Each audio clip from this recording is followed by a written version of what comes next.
What means fair Britain's mighty conqueror, so suddenly to cast away the staff, and all in passion to forsake the tilt?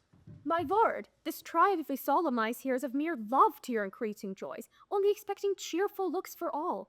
What sudden pangs then moves your majesty to dim the brightness of the day with frowns? Ah, good my lords, misconster not the cause. At least not suspect my displeased brows. I amorously do bear to your intent, for thanks in all that you can wish I yield. Oh, but that which makes me blush and shame to tell is cause why thus I turn my conquering eyes to cowards' looks and beaten fantasies. Since we are guiltless, we the less dismayed to see this sudden change possess your cheer. For if it issue from your own conceits, bred by suggestion of some envious thoughts, your highness's wisdom makes your presence straight. Yet tell us what thought it is that thus bereaves you of your late content, that we in advance may assist your grace or bend our forces to revive your spirits. Marcus Lubeck, in thy power it lies to rid my bosom of these thralled dumps. And therefore, good my lords, forbear a while that we may parley of these private cares, whose strength subdues me more than all the world. We go, and wish thee private conference. Public effects in this accustomed piece.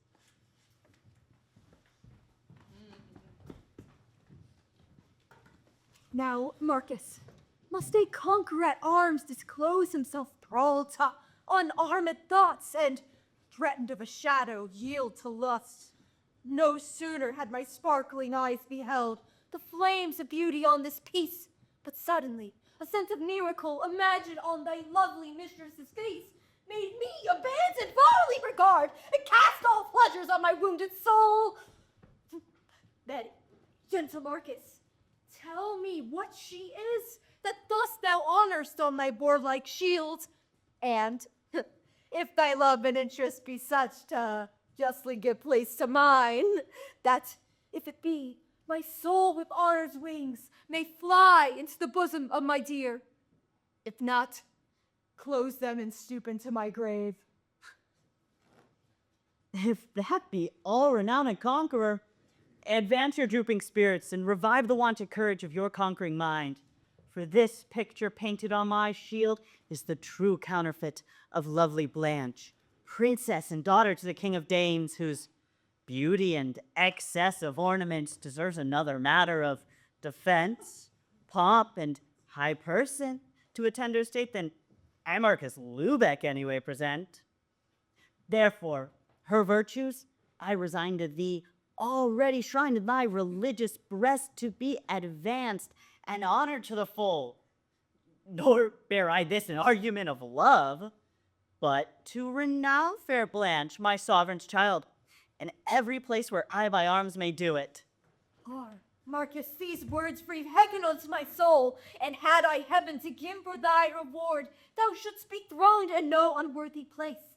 But let my uttermost wealth suffice thy work, which here I vow, and aspires the bliss that hangs on quick achievement of my love. Myself and I will travel in disguise to bring this lady to our Britain court. Let William but bethink what may avail, and let me die if I deny my aid. Then thus, the Duke de Rot and the Earl de March will I leave substitutes to rule my realm, while mighty love forbids my being here. And, in the name of Bruce, Sam, Steve,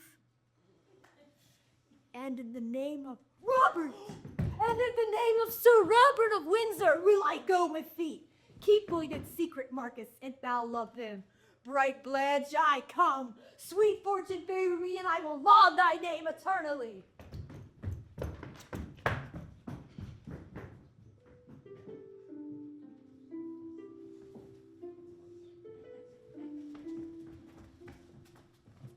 Come, daughter, we must learn to shake off pomp, to leave the city that erst must seem a night, and gentlemen of no mean descent, to undertake this homely miller's trade.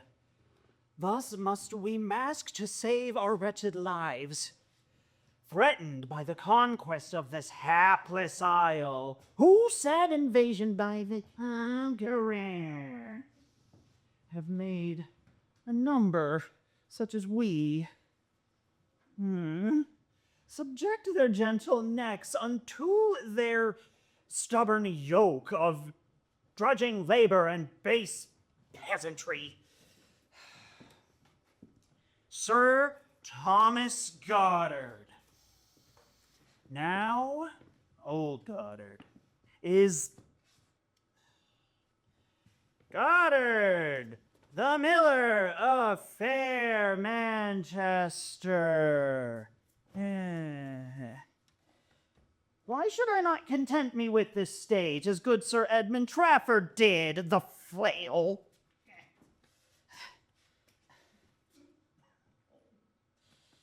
And how sweet am must stoop from high esteem to join with mine, so that we may protect our harmless lives, which, led in greater port, would be an envious object to our foes that seek to root out Britain's gentry for bearing countenance against their tyranny. Then, good father, let my full resolve and thoughts with settled patience to support this chance be sound or comfort to your aged soul. For therein rests the height of my estate, that you are pleased with this dejection, and that all toils my hands may undertake may serve to work your worthiest content. Thanks, my dear daughter. These thy gentle words have transferred my soul unto a second heaven, and in thy settled mind my joys consist, and my state provided, and I in former plight. Although we be thus outward based and thralled to drudging, say less of the world, let us retain those honorable minds that did lately govern our superior state, wherein true gentry lies is the only thing that make us differ from base millers born. And lovely daughter, since thy youthful years must need admit of young affection, and since sweet love unpartially receives her dainty subjects in every part, in chief, receive these lessons from my lips. The true discoverers of a virgin's due. Now, requisite, now that I know thy mind, something inclined to favor Manville's suit, a gentleman, thy lover in protest, and so that thou may not be deceived by love, but try his meaning fit for thy desert. Chaste thoughts and modest conversation of proof to keep out all enchanting vows. Faint sighs, forced tears, and pitiful aspects are they that make deformed ladies fair, poor rich, and such enticing men, knowing only of present grace, shall, in perseverance of a virgin's due, prefer the most refusers, to the choice of which a soul did yielded what they sought. Where's Trotter? Where's Trotter? My Trotter is here. I think you and your daughter go up and down, weeping and lamenting, and keeping of a lamentation. As who should say, the middle would go with your lamenting. How now, Trotter, why complainst thou so? Why, yonder is a company of young men and maids that keep such a stir for their grist, that they would have it before my stones be ready to grind it. But if I could break wind, Enough! Backward! You should not tarry for English! I warrant you! Content thee, Trotter, I shall pacify them. I wish you were when I cannot. Why, look, you have a mill. What's your mill without me? Or rather, mistress, what were I without you? Nay, Trotter, if you fall a chiding, I will give you over. I chide you, dang Timon, you, for you are too fine to be a miller's daughter. For if you should but stoop to take up the toll dish, you will have cramp in your fingers at least 10 weeks after. Oh, well said, Trotter. Teach her to be the good housewife, and thou wilt have her to thy wife, if thou can get her goodwill. Words when I see matrimony come loaded, with kisses to salute me. Now let me alone to pick the mill, to fill the hopper, to take the toll, to mend the sails, and yet made the mill go with the very force of my love. I come, if you shall have your grist, or else Trotter will trot at him, up to them.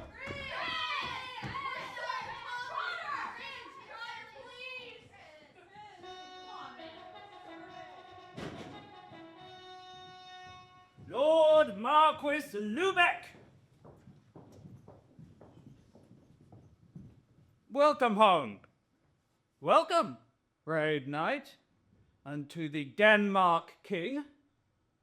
For William's sake, the noble Norman Duke, so famous for his fortunes and success, that graceth him with name of Conqueror, right double welcome must thou be to us. And to my lord the king, shall I recount your grace's courteous entertainment, that for his sake vouchsafe to honor me, a simple knight attendant on his grace. But say, Sir Knight, what may I call your name? Where Robert Windsor, and like your majesty. I tell thee, Robert, I so admire the man as that I count it heinous guilt in him that honours not Duke William with his part. Blanche, bid this stranger welcome, good my dear. Sir, shall I neglect your highness' charge herein? It might be thought a base discourtesy. Welcome, Sir Knight, to Denmark Heartily.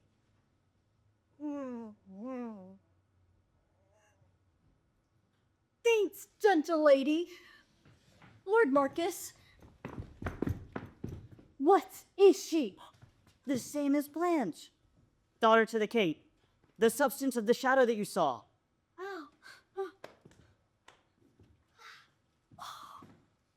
Can this be she for whom I crossed the seas? I am ashamed to think I was so fond, in whom there's nothing that contents my mind.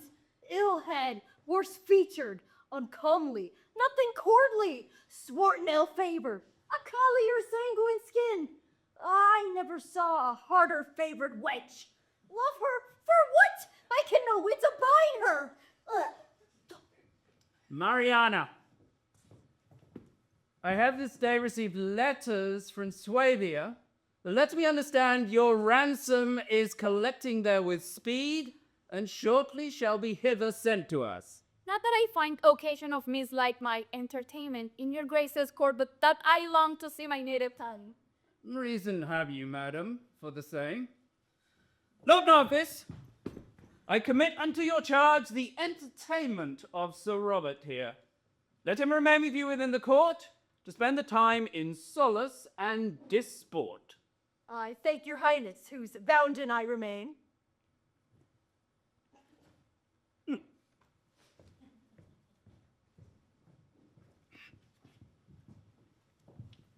Unhappy Blanche, what strange effects are these that work within my thoughts confusedly, that still methinks affection draws thee on to take like, nay more, to love this sight. The modest countenance, no heavy sullen look, not very fair, but richly decked with favor, a sweet face, an exceedingly dainty hand, a body, were it framed of wax file, the cunning artist of the world. It could not be better proportionate. How now, Sir Robert? In a study, man? Here is no time for contemplation. My lord, there is a certain odd conceit which on the sudden greatly troubles me. How like you, Blanche? I partly do perceive that little boy played the wag with you. The more I look, the more I love to look. Who says that Mariana is not fair? I'll gaze my gauntlet against the envious man that dares avow there liveth her compare. Sir Hubbard, you mistake your counterfeit. This is the lady which you came to see. Yea, my lord, she is counterfeit indeed, for there is the substance that best contents me. Sir Robert, you do wrong me. That is my love. The better for you, sir, she is your love. As for the wrong, I see not how it grows. In seeking that which is another's right. As who should say your love were privilege, that none let with upon her but yourself. These jars become not our familiarity, nor will I stand to move your patience. My lord, am I not of flesh and blood as well as you? Then give me leave to love as well as you. To love, Sir Robert, but whom? Not she I love, nor stands it in the honor of my state to brook rivals with me in my love. So, sir, we are thorough for that lady. Ladies, farewell. Lord Marcus, will you go? Eh? I will find a time to speak with her, I trow. With all my heart. Come, ladies, we walk.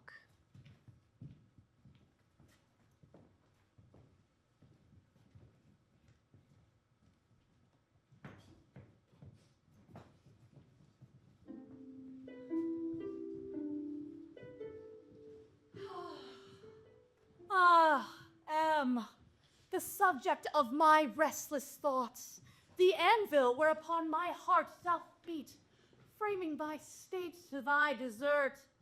Full ill this life becomes thy heavenly look, wherein sweet love and virtue are enthroned.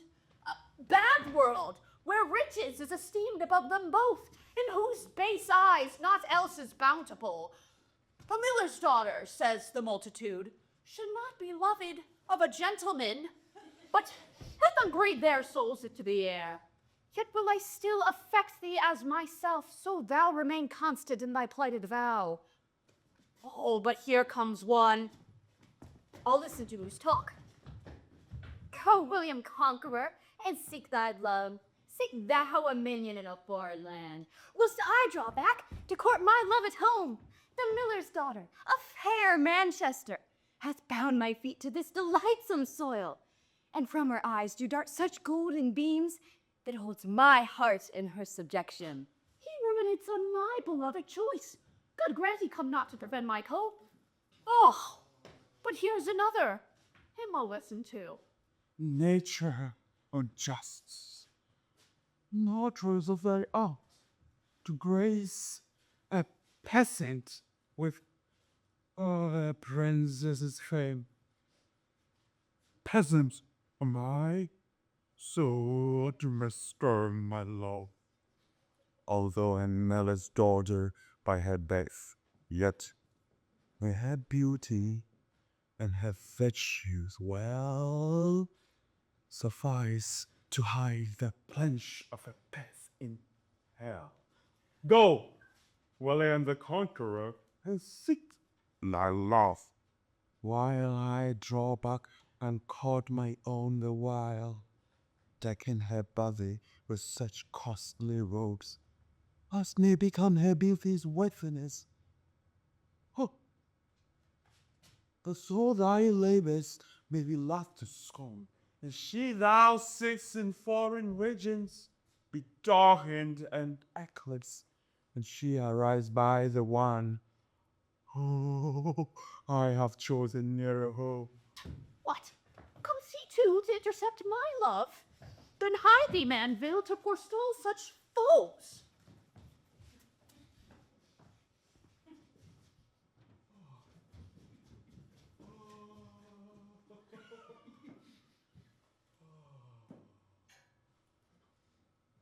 Oh, Lord Valenford, are you behind?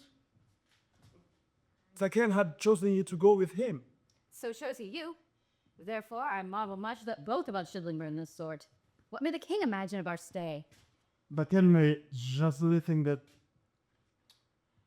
We are to blame, but I imagine that I may well be spared, and that no other man had borne my mind. Belike did I. In friendship then resolve, what is the cause of your unlooked-for stay? Lord Valency, I tell thee as a friend. No. It's a cause why I have stayed behind. Love, my lord? Of whom? And the mayor's daughter of Manchester. May this be? Why not, my lord? I hope full well you know the lad respects no difference of state. So beauty serves to stare affection. But this it is that makes me wonder most, that you and I should be of one conceit, In such a strange, unlikely passion. Is that true? My lord, I hope you do digest. I would I did. Then were my grief the less. Nay, never grieve. For if the cause be such to join our thoughts with such a sympathy, all can be set aside. Let us agree to yield to either's fortune in the struts. Consent say I, and whatsoever befall. Shake hands, my lord, and fortune thrive it all.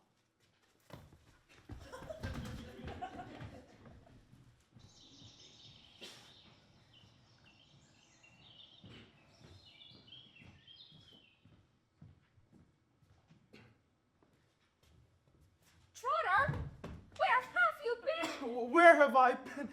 Why, what signifies this? A kerchief, doth it not? What call you this, I pray? I say it is a urinal. Then this is mystically to give you to understand that I have been at the Fismacary's house. How long hast thou been sick? Even as long as I have not been helpful, and that have been a long time. A loitering time, I rather imagine. It may be so, but the Fismacary tells me that you can help me. Why, anything I can do for recovery of thy health be right well assured of. Then give me your hand. To what end? That the ending of an old indenture is the beginning of a new bargain. What bargain? You promise to do anything to recover my health. On that condition, I give thee my hand. Oh, sweet How now, Schrotter? Your master's daughter. Oh, sweet faith, I am of the first. I am sweet fresh as the flower that hath power to wound my heart and ease my smart of me, poor cleaf, in prison bound. So all your rhyme lies on the ground.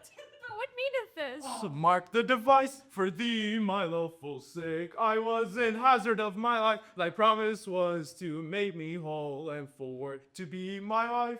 Now we enjoy my love, my dear, and thou possesses thy trotter here. But I meant no such matter. Yes, Swiss, we did. I'll go to our parson, Sir John. He shall mumble up the marriage out of hand. But here comes one who will forbid the vans. Ah, sorry, you come too late. What remedy, Trotter? Trotter! Go, Trotter, my father's loaf. Would you have me go in and leave you two here? Why? Darest thou not trust me? Yes, Faith, even as long as I see you. Go thy ways, I pray thee heartily. That same word heartily is of great force. I will go. But I pray, sir, beware you come not too near the wench. I am greatly beholding to you. Ah, mistress, sometime I might have said my love, but time and fortune hath bereaved me of that. And I, in abject in those gracious eyes, that with remorse erst saw into my grief may sit and sigh the sorrows of my heart. Indeed, my man will have some cause to doubt when such a swain is rival in his love. Ah, hem. Were he the man that causeth this mistrust, I should esteem of thee as of the first. But is my love in earnest all this while? Believe me, Anne, it is not time to jest when others' joys what lately I possess. If touching love my man will charge me thus, unkindly must I take it at his hands, for that my conscience clears me of offense. Ah, impudent and shameless in thy ill, that with thy cunning and defraudful tongue seekst to delude the honest meaning mind. Was never heard in Manchester before of truer love than hath been betwixt us twain? And for my part, how I have hazarded displeasure of my father and my friends, that self can witness. That, notwithstanding this, two gentlemen attending on Duke William, Mountney and Vallingford, as I've heard them named, oft sometimes resort to see and to be seen, walking the streets fast by thy father's door, whose glancing eyes up to the windows cast gives tester of their master's amorous heart. This M is noted and to my stopped on. Some see it without mistrust of ill. Others there are that scorning grin their accept. There goes the miller's daughter's wooers. Oh, me, whom chiefly and most of all it doth concern, to spend my time in grief and to vex my soul.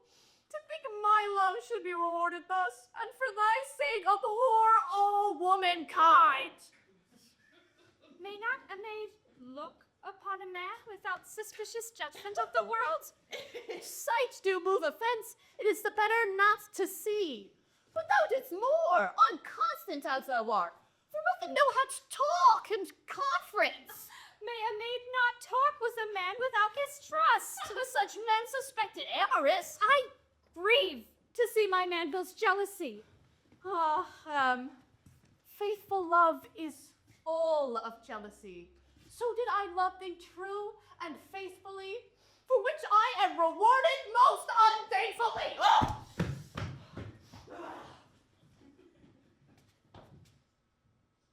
And so away?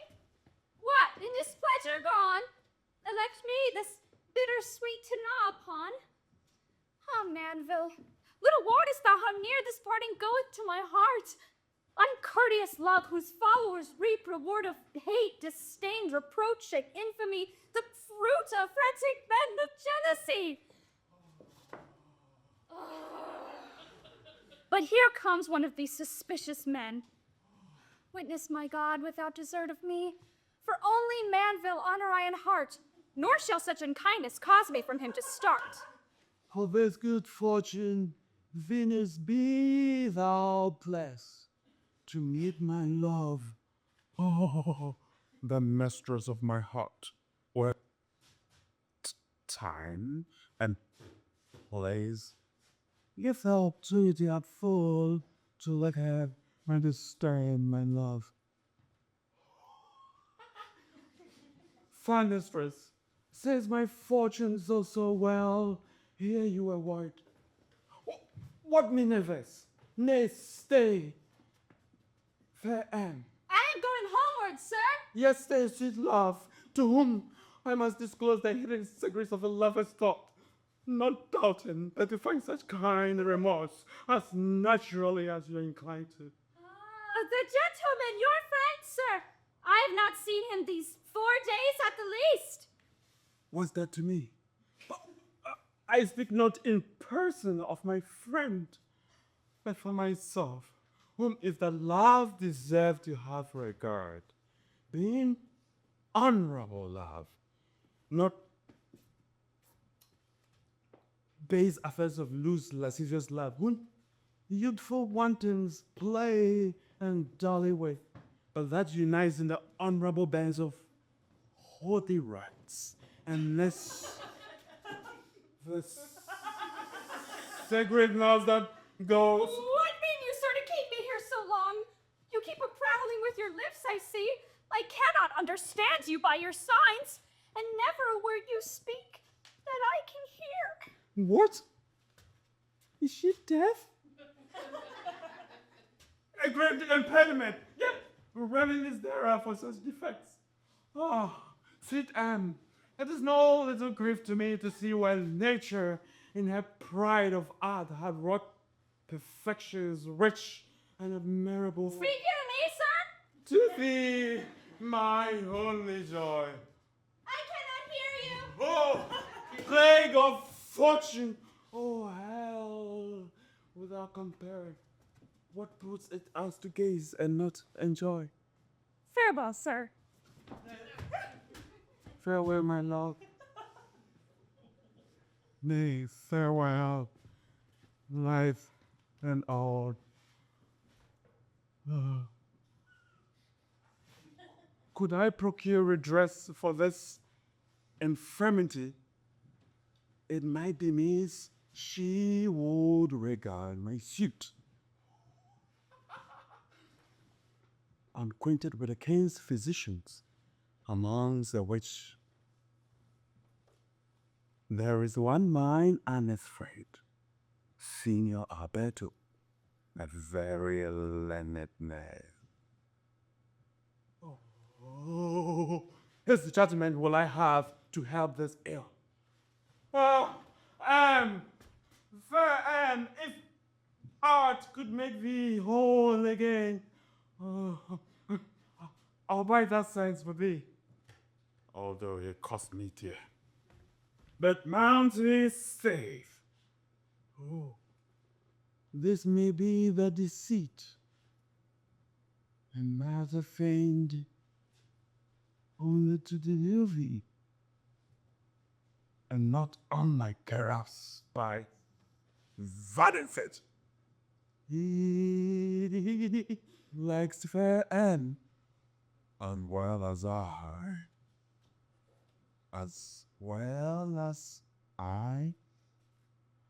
know not her so well. Put case, yet may he be thine enemy. Oh, and give their counsel to the simple vast. Oh, I'll try to evade. And if it fall out so, friendship, farewell. Love makes me now a fool.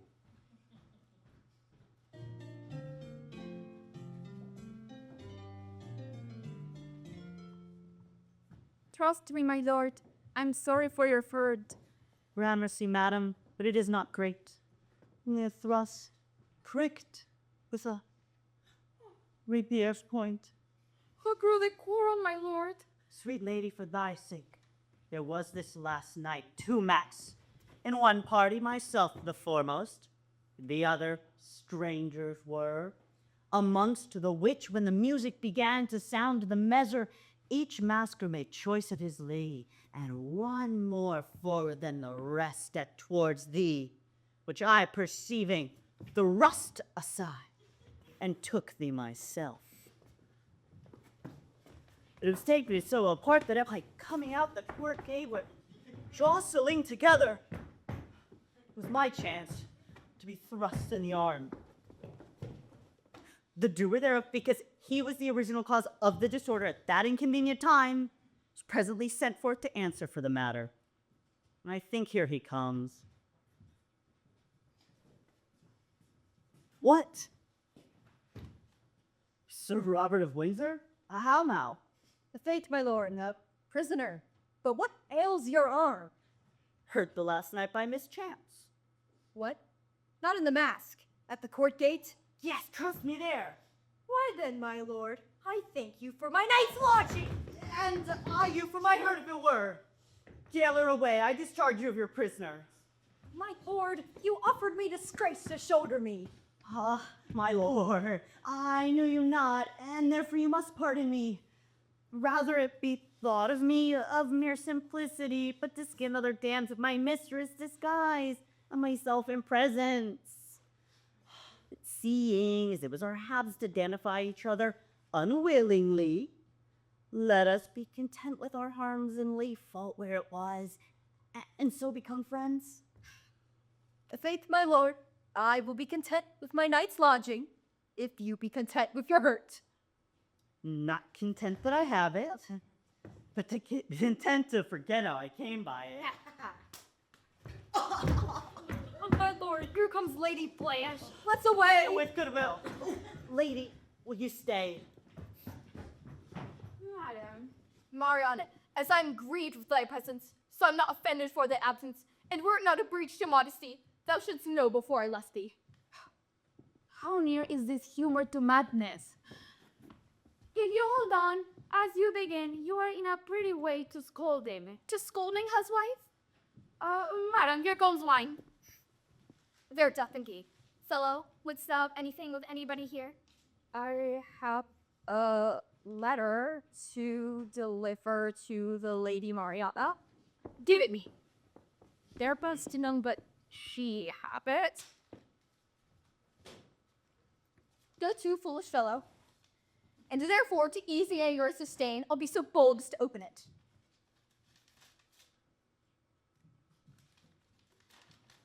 What's here?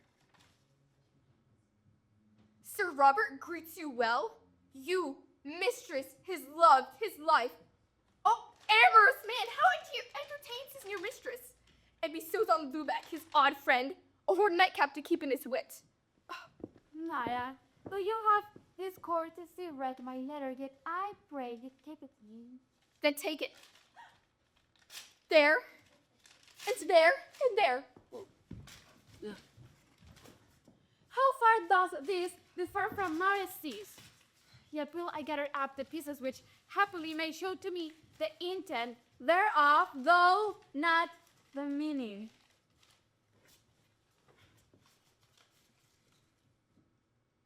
Your servant and love, Sir Robert of Windsor, alias William the Conqueror, wish us long health and happiness. Is this William the Conqueror shouted under the name of Sir Robert of Windsor? Were he the monarch of the world, he should not dispose his Lubeck of his love. Therefore, I will to the court, and there, if I can, close to be friends with Lady Blanche, and thereby keep Lubeck, my love for myself, and further the Lady Blanche in her suit as much as I may.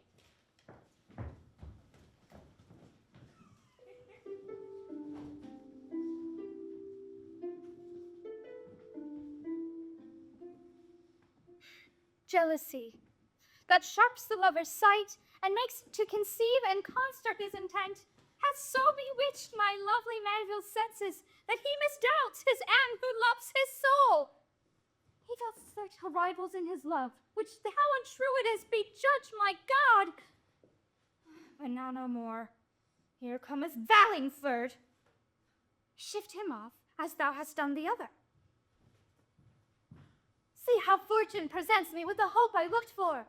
Farewell. Who's that? It is Vallingford, thy loving friend. I cry you mercy, sir. I thought so by your speech. What aileth thy eyes? Oh, blind, sir, blind. Stricken blind by mishap. On a sudden. But is it possible you should be taken on such a sudden? Infortunate Vallingford, he does crossed in thy love. Fair Em, I am not a little sorry to see this thy hardhap. Yet, nevertheless, I am acquainted with a learned physician that will do anything for thee at my request. To him will I resort, and inquire his judgment as concerning the recovery of so excellent a sense. Oh, Lord, sir, and of all things I cannot abide physic, the very name thereof to me is odious. No, not the thing will do thee so much good. Sweet, hither I came to parley of Mo, hoping to have found in me my wanted austerity, which, as the gods so unmercifully thwarted my expectation, by dealing so sinisterly with me a sage. Good sir, no more. It fits not me to have such vain respect as idle love presents my ears withal. More reason I should ghostly give myself to sacred prayers for this my former sin, for which this plague is justly fallen upon to me, than to hearken to the vanities of love. Yet, sweet Em, accept this jewel at my hand, which I bestow on thee in token of my love.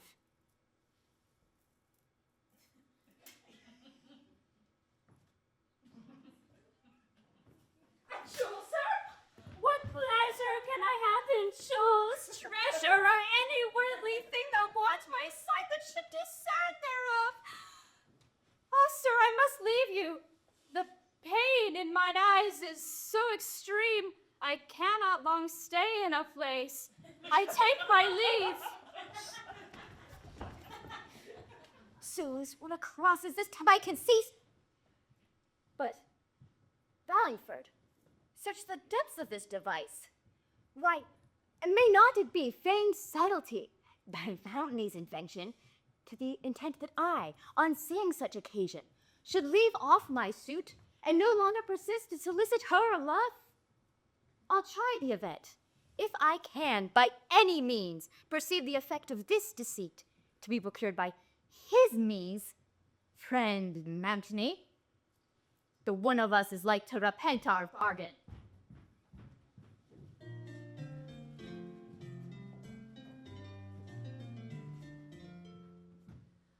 Lady, since that occasion, forward in our good, presented place and opportunity, let me entreat your wanted kind consent and friendly furtherance in a suit I have. My lord, you know you need not to entreat, but may commend Mariana to her power. Be it no impeachment to my honest fame. To free my thoughts from such base villainy as baying question, lady, call your name. That is the matter of such consequences. Standing upon my honorable credit, to be affected with such zeal and secrecy, should I speak and fail my expectation, 'twould redound greatly to my prejudice. My lord, wherein hath Mariana given you occasion that you should mistrust or else be jealous of my secrecy? Mariana, do not misconstrue me. I'm not mistrusting nor thy secrecy, nor let my love misconstrue my intent, nor think thereof, but well and honorable. Thus stands the case. Thou know'st from England hither came with me Robert of Windsor, a nobleman at arms, lusty and valiant and springtime of his years. No marvel then, though he prove amorous. True, my lord, he came to see fair Blanche. No, Mariana, that's not it. His love to Blanche was extinct when first he saw thy face. 'Tis thee he loves, yea, thou art only she who is mistressing and commander of his thoughts. Well, my lord, I like you. For sex drifts put silly ladies often to their shifts. Of have I heard, you said you loved me well? Yea, sworn the same, and I believed you too. Can this be found an agent of good faith, thus to dissemble where you found true love? Mariana, I'm not dissemble on mine honor, nor fails my faith to thee. But for my friend, for princely Willia, by whom thou shalt possess the title, the state, and majesty, fitting thy love and virtues of thy mind. For him I speak, for him I do entreat, and with thy favor, fully do resign to him the claim and interest of my love. To Mariana, then deny me not. Love William, love my friend, and honor me. Who else is clean dishonored by thy means? Born to mishap, myself am only she, on whom the sun of fortune never shine, but planets ruled by retrograde aspects foretold mine ill in my nativity. Sweet lady, cease. Let my entreaty serve to pacify the passion of your grief, which well I know proceeds of ardent love. But Luber now regards not Mariana. Even as my life, so love I Mariana. Why do you post me to another day? He is my friend, and I do love the man. Then will Duke William rob me of mine? Oh, even as his life Mariana he doth love. Speak for yourself, my lord. Let him alone. So do I, for he and I am one. In loving you, I do content you both. In loving him, you shall content us both. Me, for I crave that favor at your hands. He, for he hopes that thing. Before my lord, here comes the Lady Blanche. Hard hap to break us of our talk so soon. Sweet Mariana, do remember me. My Mariana cannot choose but remember thee. Mariana, well met. You're very forward in your love. Madam, be it so in secret spoken to yourself, if you will but follow the complot I have invented, you will not think me so forward as yourself shall prove fortunate. As how? Madam, as thus, it is not unknown to you that Sir Robert of Windsor, a man that you do not little esteem, had long importunity of love.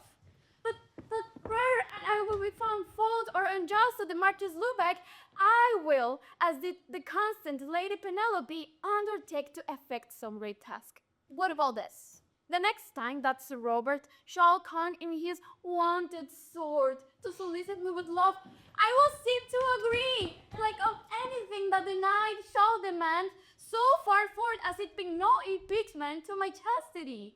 And to conclude, point some place for to meet the men of my conveyance from the Denmark court, which determined upon, he will appoint on some certain time for our departure. Proof you having intelligence, you may soon set down a plot toward the English crown. And then? What then? If Sir Robert prove a king and you his queen, mine, how then? If I were assured of the one, as I'm persuaded of the other, there was some possibility in it. But here comes the man. Madam, be gone, and you shall see our word to your design and my intent. Lady, this is well and happily met. Fortune hitherto hath been my foe, and though I have oft sought to speak with you, lately I have been crossed with sinister haps. I cannot, madam, tell a loving tale, or court my mistress with fabulous discourses, that am a soldier sworn to follow arms. Nor may I make my love the siege of Troy, that am a stranger in this country. But this I bluntly let you understand. I honor you with such religious zeal as may become an honorable mind. First, what I am, I know you are resolved, for that my friend hath let you understand. The Marcus Lubeck, to whom I am so bound, that whilst I live, I count me only his. Surely you are beholding to the Marquis, for he hath been an earnest spokesman in your cause. And yields my lady then at his request to grace Duke William with her gracious love. Lord, I am a prisoner, and hard it were to get me from the court. An easy matter to get you from the court, if case you will dare to give consent. But case, I should. How would you use me then? Not otherwise, but well and honorably. I am at sea, a ship that doth attend, which shall forthwith conduct us into England, where, when we are, I straight will marry thee. We may not stay deliberating long, lest that suspicion, envious of our weal, set no foot to hinder our pretense. But this, I think, were most convenient to mask my face, the better to escape unknown. Ah, a good device. Till then, farewell, fair love. But this I must entreat your grace. You will not seek by lust unlawfully to run by chaste determinations. I hold that man most shameless in his sin, that seeks to wrong an honest lady's name, whom he finds worthy of his marriage vet. In hope your oath is true, I live, your grace, till the appointed time.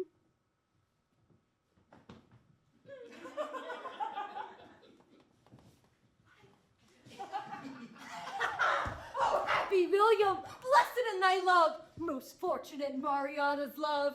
Ha! Well, Lubeck, well, this courtesy of thine I will requite, if God permit me life.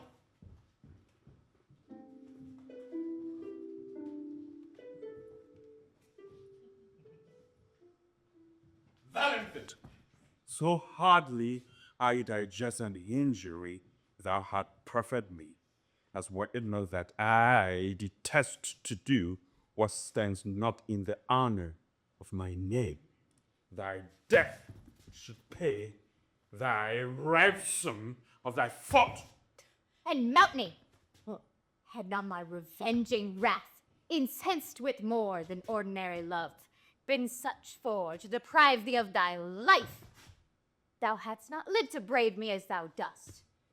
Wretch as thou art, wherein hath Vallingford offended thee? That honorable bond, which late we did confirm, in presence of the gods, when with the conqueror we arrived here, for my part, hath been held inviolably, till now too much abused by thy villainy. I have been forced to cancel all those bands, by hating him which I so well did love. Subtle thou art, and cunning in thy fraud, that giving me occasion of offense, thou peckst the quarrel to your schemes. Thy shame, why valid it? Was it not enough to be a rival towards me and my love, that when I get to talk with her of love, she should sing death? And feign him not to hear. But hast thou mount me? Use thee as thou sayest? Thou knowest too well wherein thou could not have done me greater injury. Then I perceive we are deluded both. For when I offered many gifts of gold and jewels to entreat for love, she hath refused them with a coy disdain, alleging that she could not see the sun.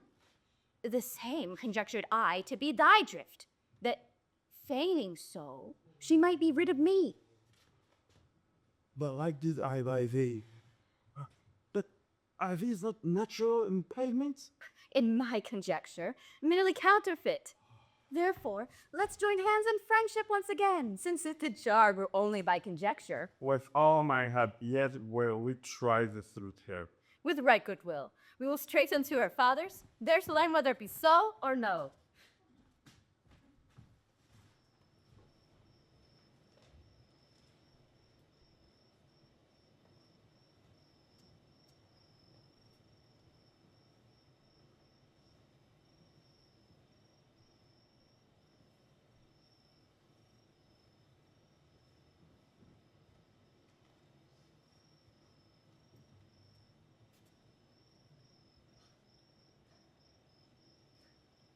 Come on, my love, comfort of my life, disguise that thus we may remain unknown, and get be once to the seas. I fort us not bed. We quickly shall attain the English shore. But this I urge you with the former oath. You should not seek to violate my honor until the marriage rites all performed. Mariana, here I swear to thee by heaven, by the honor that I bear to arms, never to seek or crave at the hands of thee the spoil of honorable chastity, until we do attain the English coast, where thou shalt be my right espoused queen. In hope your oath proceedeth from your heart, let's leave the court and betake us to his power, that governs all things to his mighty will, and will reward the just with endless joy, and plague the bad with most extreme annoy. Lady, with as little tarry as we may, lest some misfortune happen by the way.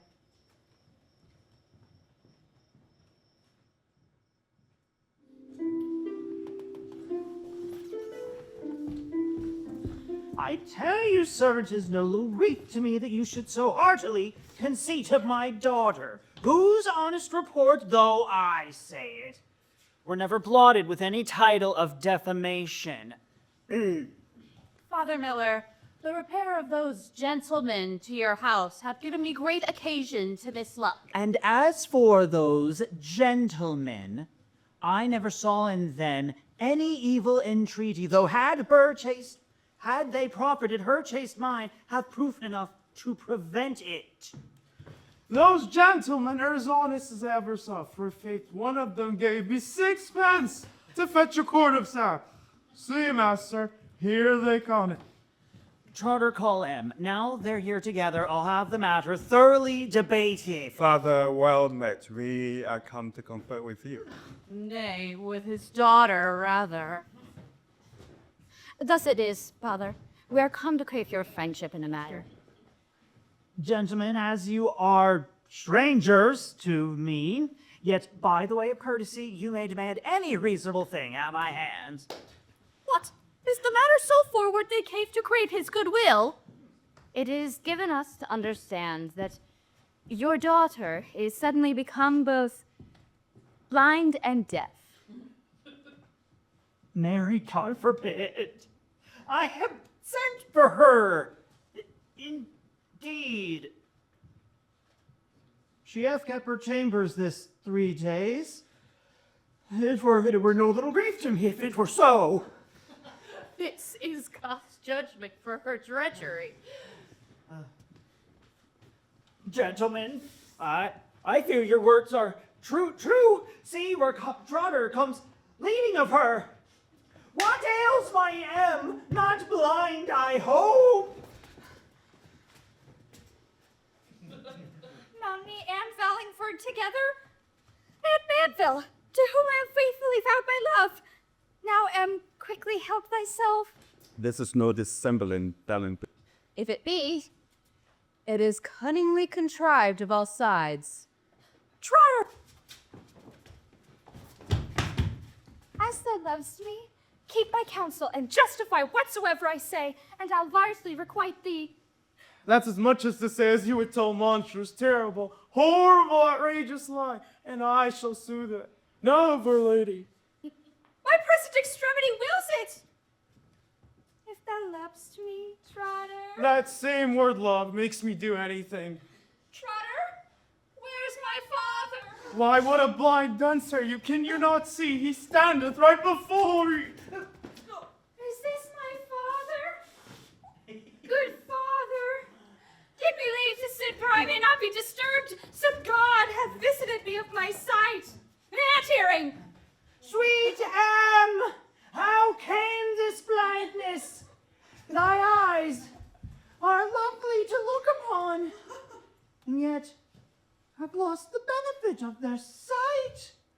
Oh, what a grief is this to thy poor father! Good father, let me not stand as an open gazing stark to everyone, but in a place alone, as fits a creature so miserable. Trotter, take her in. All the utter overthrow of poor Goddard's only joy and solace. Oh! Blind and deaf. But is she no wife for me? And glad am I, so good occasion has happened.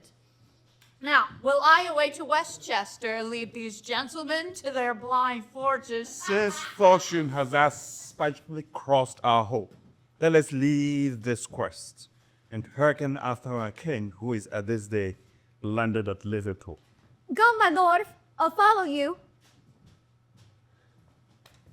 Well, now Mountney is gone, I'll stay behind to solicit my love, for I imagine I will find this but a feigned invention, thereby to have us leave off our suits.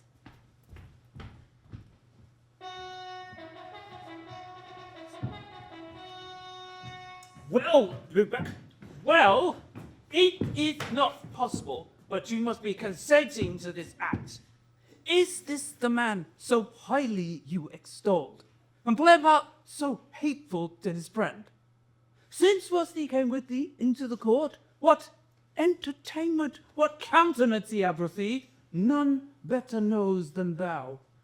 In recompense whereof, he steals away fair Mariana, my prisoner, whose ransom being lately agreed upon, I am deluded of by this escape. Besides, I know not how to answer it, when she shall be demanded how to sway thee. Gracious lord, conjecture not words of Lubeck than he doth deserve. Your highness knows Mariana was my love, sole paragon and mistress of my thoughts.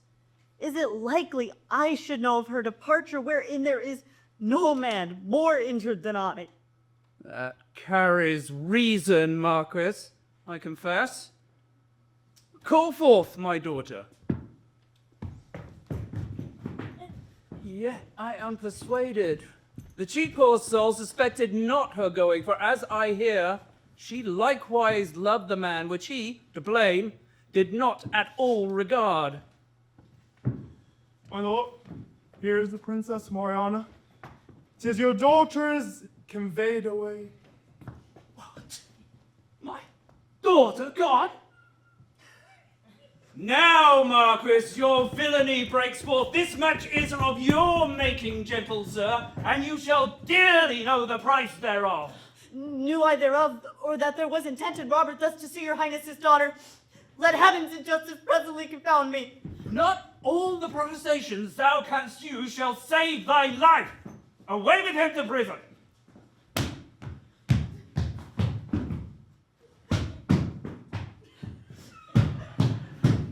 And, minion, otherwise it cannot be, but you are an agent in this treachery. I shall revenge it thoroughly on you both.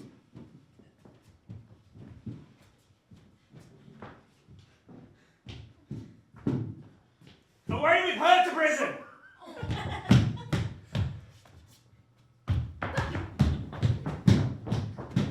Here's stuff indeed.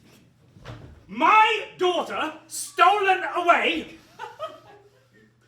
It booteth not thus to disturb myself, but to send to English William to send me that proud knight of Windsor hither, here in my court, to suffer for his shame, or at my pleasure, to be punished there. Withal, the Blanche be sent me home again, where I shall fetch her, and to Windsor's cost. Yea, and William's too, if he deny her me.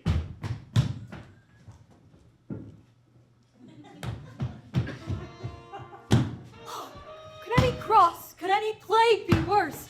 Could heaven or hell, did both conspire in one to afflict my soul and bend a greater scourge than presently I am tormented with? Oh, Mariana, cause of my lament, joy of my heart, and comfort of my life, for thee I breathe my sorrows in the air, entire myself, for silently I sigh. Oh, my sorrows afflict my soul with equal passion. Go to Sarah. Put out. It was to a small purpose.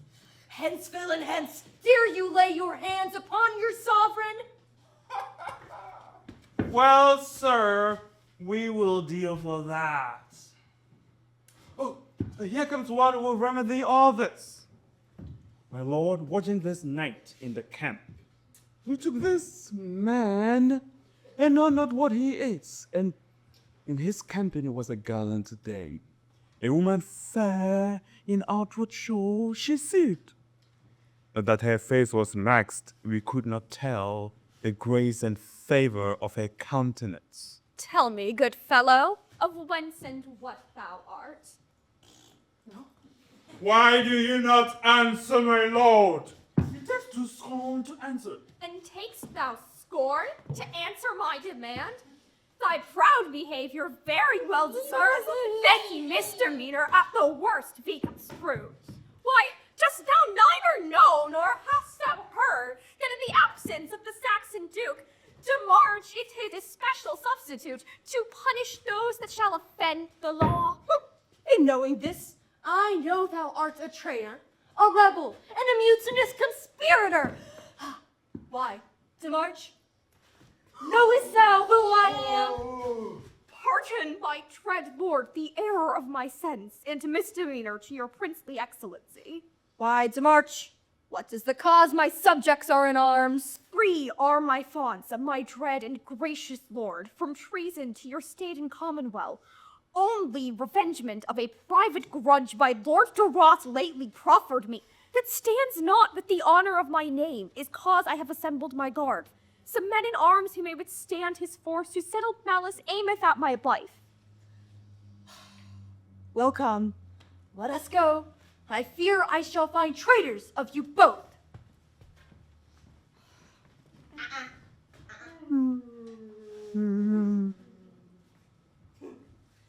Where is Lord Durot? In arms, my gracious lord. Not past 2 miles, my gracious lord, from hence, as credibly as I ascertain, my gracious. Gracious.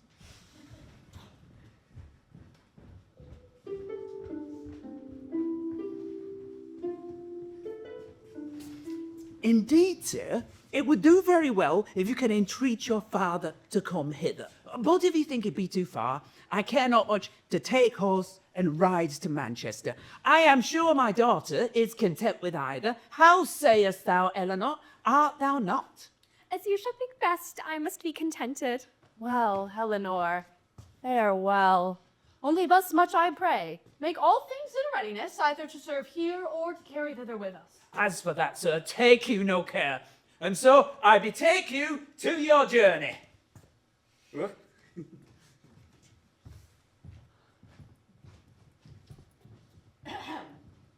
Soft. What gentleman is this? Godspeed, sir. Might a man crave a word or two with you? God forbid else, sir, I pray you speak your pleasure. The gentleman that parted from me, was he not of Manchester? His father living there of good account? Yes, marry is he, sir. Why do you ask? Belike you have had some acquaintance with him. I have been acquainted in time past, but through his double dealing, I am grown weary of his company. For be it spoken to you, he had been acquainted with a poor mother's daughter, and diverse times had promised her marriage. But what with his delays and flattens, he had brought her into such a taking that I fear it will cost her life. To be plain with you, sir, his father and I have been of old acquaintance. An emotion was made between my daughter and his son, which is now thoroughly agreed upon, save only the place appointed for the marriage, whether it shall be kept here or at Manchester. And on no other occasion is he ridden. What hath he done to you that you should speak so ill of the man? Oh, gentlewoman, I cry you mercy. He is your husband that shall be. If I know this to be true, he should not be my husband, for he never so good. And therefore, good father, I would desire you to take the pains to bear this gentleman company to Manchester, to know whether this be true or no. Now, trust me, gentlemen, he deals with me very hardily, knowing how well I'm meant to him. But I cannot much to ride to Manchester to know whether his father's will be he should deal with me so badly. Will it please you, sir, to go in? We will presently take horse and away. If it please you to go in, I'll follow you presently. Now shall I be revenged on Banville. And by this make the end to my wife. And therefore I will straight unto her fathers and inform them both of all that has happened.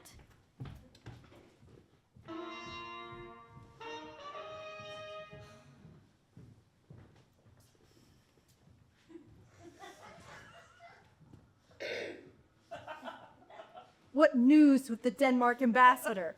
Marry, thus, the King of Denmark and my sovereign doth send me to know what is the cause that, injuriously, against the law of arms, thou hast stolen away his only daughter Blanche, the only stain comforting his life. Therefore, by me, he willeth thee to send his daughter Blanche, or else forthwith he will lead such a host, as soon shall fetch her despite of thee.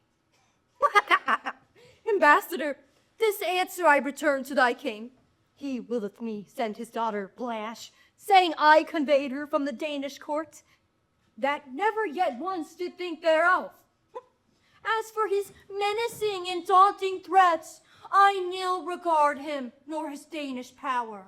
For if he come forth to fetch her my realm, I will provide him with such a banquet here, he shall have small cause to give me thanks. Is this your answer, then? It is, and so be gone. I go, but at your cost.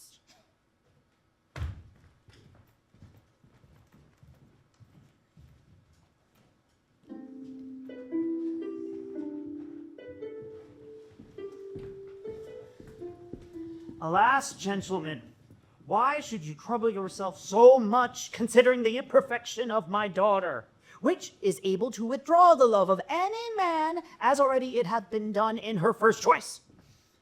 Mr. Manville hath forsaken her, and at Westchester to be married to another man's daughter of no little wealth. If my daughter knew so, it would go very near her heart, I fear me. Father Miller, such is my entire affection for your daughter, as no misfortune whatsoever can alter. My fellow Mountney, thou seest get quickly over. But I, by reason of my good meaning, am not so soon to be changed, although I am borne off by scorns and denied. Alas, sir, I know not what to say. My daughter is not to be compelled by me, but here she comes herself. Speak to her and spare not, for I was never bothered with love matters so much before. Good Lord! Shall I never be rid of this importunate man? Now must I dissemble blindness again. Once more for thy sake, Manville, thus I am enforced, because I shall complete my full resolve in mind to thee. Father? Where's my father? Here, sweet Anne. Answer this gentleman that would so fain enjoy thy love. Where are you, sir? Never leave aside our vain pursuit of love. Is not England stirred enough to content you, but you must still trouble the poor, contemptible maid of Manchester? None can content me but the fair maid of Manchester. I perceive love has vainly been described, that being blind himself would have you likewise troubled with a blind wife, having the benefit of your sight.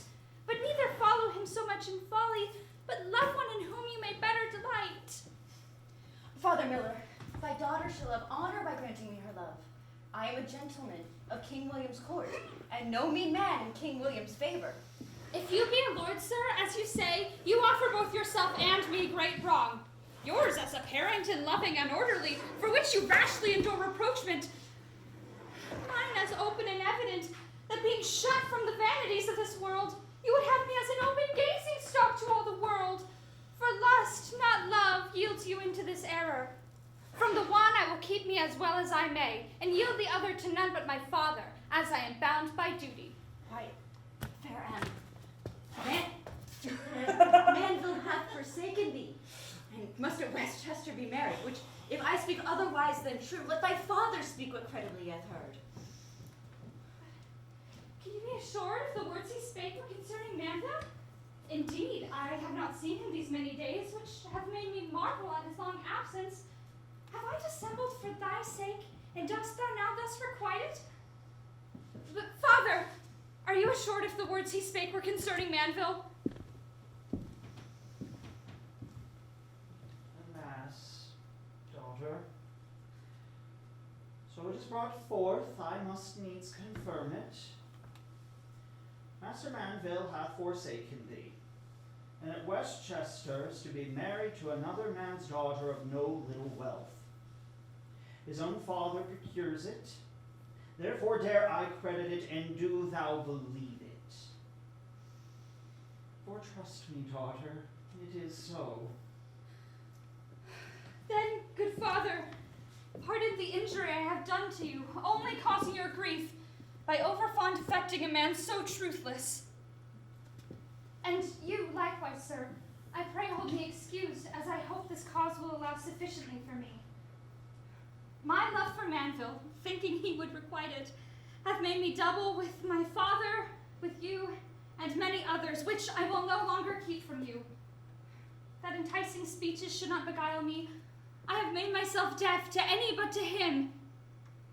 And lest any man's person should please me more than his, I have dissembled the want of my sight.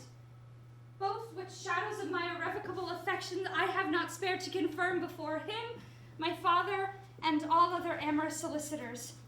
Wherewith not made acquainted, I perceive my true intent hath wrought mine own sorrow, and seeking by love to be regarded, and cut off with contempt, and despised. Tell me, Em, hast thou forsaken a man that loved thee so discourteously and forsakenly? Credit me, father, I have told you the truth, wherewith I pray you and Lord Vallingford not to be displeased. For aught else I shall say, let my present grief hold me excused. But may I live to see that ungrateful man justly rewarded for his treachery. Poor Em would think herself not a little happy. Favor my departing at this instant, as my troubled thought desires to meditate alone in silence. Will not Em show one cheerful look on Vallingford? Alas, sir, blame her not. You see, she hath just cause being so handled by this gentleman. And so I will leave you, good sir, to comfort my poor wench, as well as I may. Farewell, good father.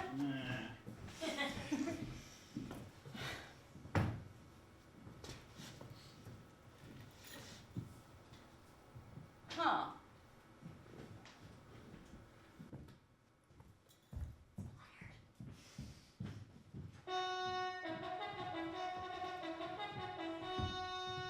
Rosilio, is this the place whereas the Duke William should meet me? It is, like your grace. Go, Captain. Oh, wait. Regard the charge I gave.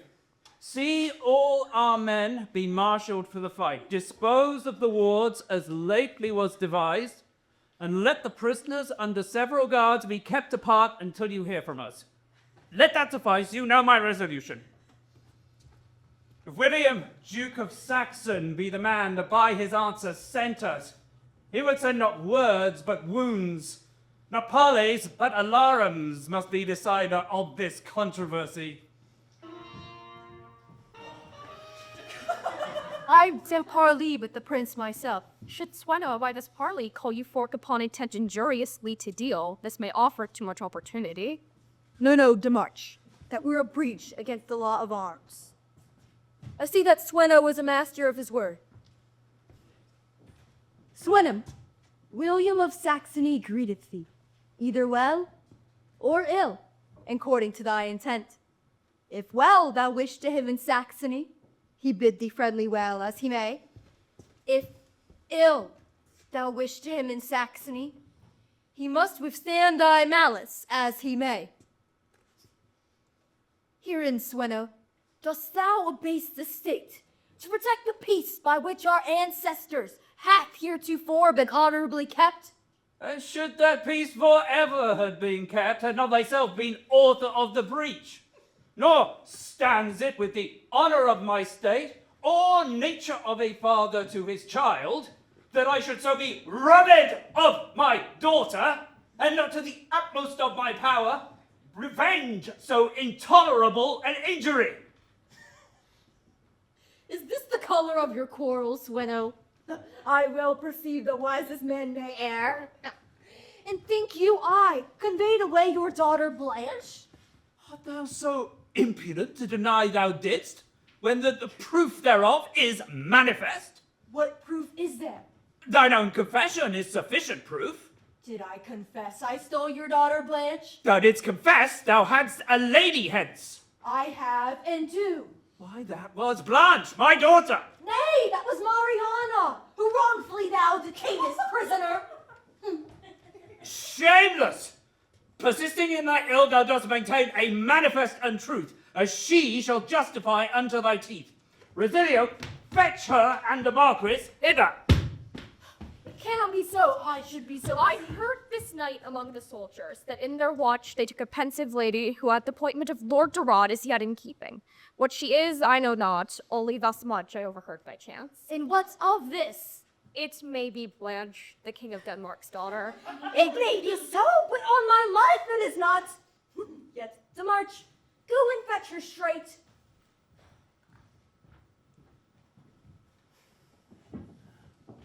Please sit, your highness. Here's the Marquis and Mariana. See here, Duke William. Your competitors that were consenting to my daughter's escape, let them resolve you of the truth herein. And here I vow and solemnly protest that in thy presence they shall lose their heads unless I hear whereas my daughter is. O Marcus Lubeck, how it grieveth me that for my sake thou shouldst endure these bonds. Be judge, my soul that feels the martyrdom. Duke William, you know it was for your cause. It pleases thus the king to misconceive of me, and for his pleasure doth me injury. May it please your highness, here is the lady set before. Away, Demarch. What tellest me thou of ladies? I so detest the dealing of their sex that I count a lover's state to be the base and vilest slavery in the world. What humors are these?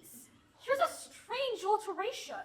See, Duke William, is this Blanche or no? You know her if you see her, I am sure.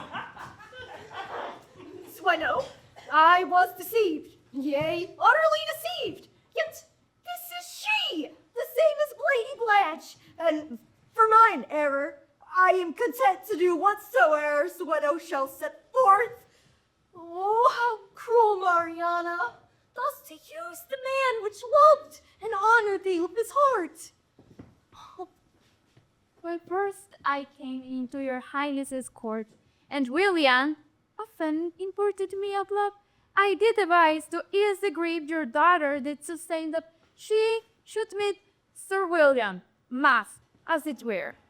This but in proof did take so good effect as yet. It seems his race is not result, but because I was taken by the way. May this be true? It cannot be but true. Was it Lady Blanche which I conveyed away? Unfaithful Mariana! Thus to deal with him which meant to be naught but faith. Pardon, dear father, my follies that are past, wherein I neglected my duty, which I in reverence ought to show your grace. For, led by love, I thus have gone astray, and now repent the errors I was in. Stand up, dear daughter. Though thy faults deserve for to be punished in the extremest sort, yet love, which covers multitude of sins, makes love in parents weak at children's faults. Sufficeth, Blanche. Thy father loves thee so, thy follies past he knows, but will not know. And here, Duke William, take my daughter to thy wife, for well I am assured she loves thee well. A proper conjunction, as who should say, lately come out of the fire, I would go thrust myself in the flames. Let Mistress Nice go sainted where she lists, and coyly acquainted with dissembling face. I hold in scorn the fooleries that they use, and I, being free, will never subject myself to any such as she is underneath the sun. Refusest thou to take my daughter to thy wife? I tell thee, Duke, this rash denial may bring thee more mischief than thou canst avoid. Conceit hath wrought such general dislike through the false tealing of Mariana that utterly I do abhor their sex. They are all disloyal, unconstant, all unjust. Who tries as I have tried, and finds as I have found, will say there's no such creatures on the ground. Unconstant knight, well, it's true that some deserve no trust. There's others faithful, loving, loyal, and just. Oh, how now, Lord Vallingford? What makes these women here? Here be two women, may it ease your grace, that are contracted to one man, and are in strike whether shall happen to their husband. Step forth, women, and say to whether of you did he first give his faith. To me, forsooth, to me, my gracious lord. Speak, Manville. To whether didst thou give thy faith? To say the truth, my lord, this maid had my first love. Yea, Manville, but there was no witness by. Thy conscience, Manville, 100 witnesses. She hath stolen a conscience to serve her own turn, but you are deceived. If faith he will none of you. Indeed, dread lord, so dear I held her love that in the same I put my whole delight. But some impediments, which at that instant happened, made me forsake her quite, for which I had her father's frank consent. What were the impediments? Why, she could neither hear nor see. Now she doth both? Maiden, how are you cured? Pardon, my lord. I'll tell your grace the truth be not imputed to me as discredit. I loved this Manville so much that still my father, when he was absent, did present to me the form and feature of that countenance which I did shrine an idol in my heart. And never could I see a man, methought, which equaled Manville in my partial eye, nor was any love which me has lost, but that I held the same in high regard, until repair of some unto our house, of whom my Manville grew thus jealous, as if he took exception I vouchsafed to hear them speak, or saw them when they came. On which I straight took order to void the scruple of his conscience, by counterfeiting that I neither saw nor heard, anyways to rid my hands of them. All this I did to keep my Manville's love, which he unkindly seeks for to reward, and that my am to keep her faith with me, dissemble that she neither heard nor saw. Pardon me, sweet Em, for I am only thine. Lay off thy hands, disloyal as thou art, nor shalt thou have possession of my love that canst so finely shift thy matters off. What case I had been blind and could not see, as oftentimes such visitations fall that pleaseth God, which all things doth disclose. Shouldst thou forsake me in regard of that? I tell thee, Manville, hadst thou been blind or deaf or dumb, or else what impediments were to befall to man, and would have loved and kept and honored thee, yea, begged, if wealth had failed for thy relief. Forgive me, sweet Anne. I do forgive thee with my heart, and will forget thee too if case I can. Oh, but never speak to me, nor seem to know me. Then farewell frost, and welfare wench that will. Now, Eleanor, I am of mine own, my girl. Mine, Manville? Thou never shalt be mine. I so detest thy villainy that whilst I live, I will abhor thy company. What? Has it come to this? Of that I had choice of twain on either side to have me to her husband, and now am utterly rejected of them both. Oh! Oh boy, this gentleman, when kind was, did something in our light. And am now I think not amiss to laugh at him that sometimes scorned at us. Content, my lord, invent the fall. then thus, I see that women are not general evils.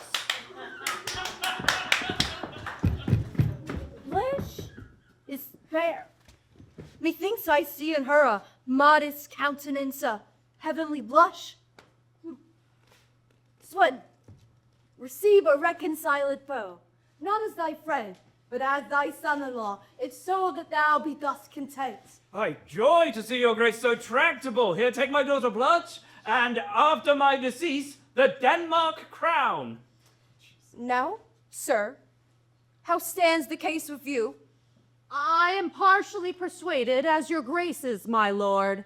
He is best at ease that meddleth least. Sir, may a man be so bold as to crave a word with you? Yea, 2 or 3. What are they? I say, this maid. She'll have thee to her husband. And I say this thereof will I lay 100 pounds. I say this run, I will lay as much.